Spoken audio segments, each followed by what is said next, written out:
तो चलिए आज बात करते हैं एक ऐसे क्रिकेट मैच की जो सिर्फ एक मैच नहीं था, बल्कि पावर हिटिंग का एक जबरदस्त तूफान था। आइए देखते हैं कि कैसे इस सीजन की सबसे यादगार पारियों में से एक खेली गई। तो शुरुआत करते हैं उस नंबर से जिसने सबको चौंका दिया, 254। ये वो विशाल स्कोर था जो पंजाब किंग्स ने बनाया। मतलब स्कोरबोर्ड पर एक ऐसा पहाड़ खड़ा कर दिया जिसे पार करना किसी भी टीम के लिए लगभग नामुमकिन था। अब ये स्कोर देखकर किसी के भी मन में सबसे पहला सवाल यही आएगा कि भाई आखिर हुआ क्या?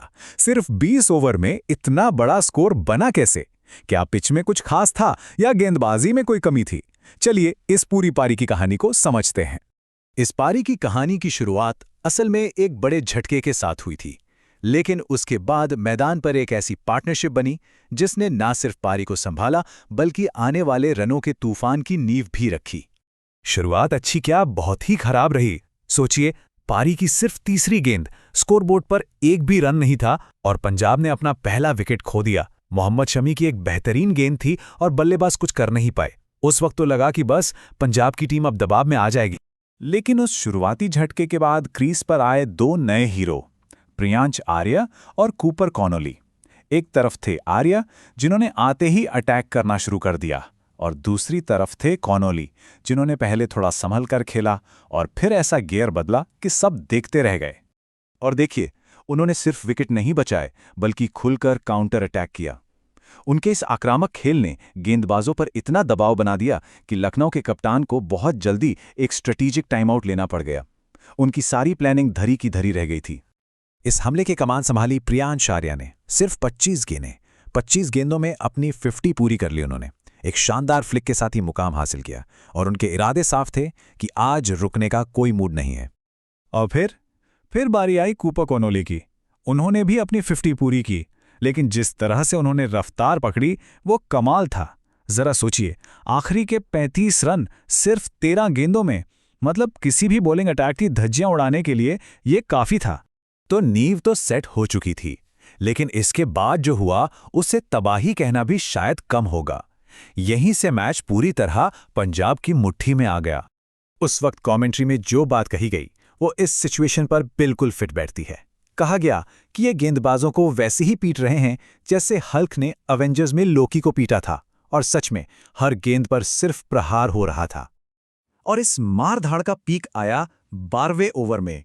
1 ओवर और 32 रन्स। जी हां, 32 रन्स। यही वो ओवर था जिसने मैच का पासा ही पलट दिया। 1 मिनट के लिए उस ओवर के बारे में सोचिए। 1, 2, 3 नहीं, पूरे 5 छक्के। ये सिर्फ रन बनाना नहीं था, ये तो बॉलर के कॉन्फिडेंस पर सीधा हमला था। ऐसा लग रहा था मानो मैदान छोटा पड़ गया हो। अब ये देखिए, रन बनाने की रफ्तार पहले से ही तेज थी, लेकिन फिर अचानक से तूफानी हो गई। ऐसा लगा जैसे बल्लेबाजों ने कोई टॉप गियर लगा दिया हो, और स्कोर देखते ही देखते रॉकेट की तरह ऊपर जाने लगा। अच्छा, अब आप सोच रहे होंगे कि पार्टनरशिप टूटने के बाद शायद रन रेट कम हुआ होगा। बिल्कुल नहीं, कहानी तो अभी बाकी थी।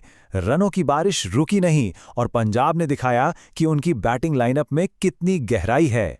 हाँ, ये थोड़ा दुखद रहा कि दोनों ही सेट बल्लेबाज सेंचुरी से चूक गए, लेकिन 87 और 93 रनों की उनकी ये धमाकेदार पारियां पंजाब को एक ऐसी ड्राइविंग सीट पर बिठा चुकी थीं जहां से मैच हारना लगभग नामुमकिन था। और सबसे जरूरी बात क्या थी? रन रेट कभी नीचे ही नहीं आया। जो भी नया बल्लेबाज आया, जैसे नेहल वढेरा और शशांक सिंह, उन्होंने भी आते ही ताबड़तोड़ बैटिंग की और लखनऊ पर प्रेशर कम होने ही नहीं दिया।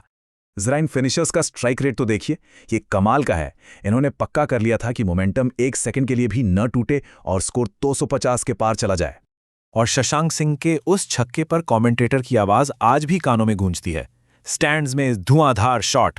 यही थे वो आखिरी कुछ ओवर, सिर्फ और सिर्फ बेखौफ पावर हिटिंग। तो चलिए अब इस पूरी पारी को एक साथ देखते हैं। जब ये रनों का तूफान थमा तो आखिर आंकड़े क्या कहानी बयां कर रहे थे? फाइनल स्कोर कार्ड की कहानी इन 3 पारियों के आसपास ही घूमती है, लेकिन सबसे हैरान करने वाली बात, सिर्फ टॉप के 2 बल्लेबाजों ने मिलकर 16 छक्के जड़ दिए। मतलब ये किसी भी टीम के लिए एक बुरे सपने से कम नहीं था। तो कुल मिलाकर इस पारी का निचोड़ यही है कि कैसे एक टीम इतनी खराब शुरुआत के बाद भी हिम्मत नहीं हारती और वापसी करके एक ऐसा स्कोर बना देती है जो मैच को एक तरफा कर दे। और अंत में एक बड़ा सवाल, जब कोई टीम स्कोरबोर्ड पर 254 रन टांग देती है तो क्या चेस करने वाली टीम पर मनोवैज्ञानिक दबाव इतना ज्यादा होता है कि मैच दूसरी इनिंग शुरू होने से पहले ही दिमाग में खत्म हो चुका होता है।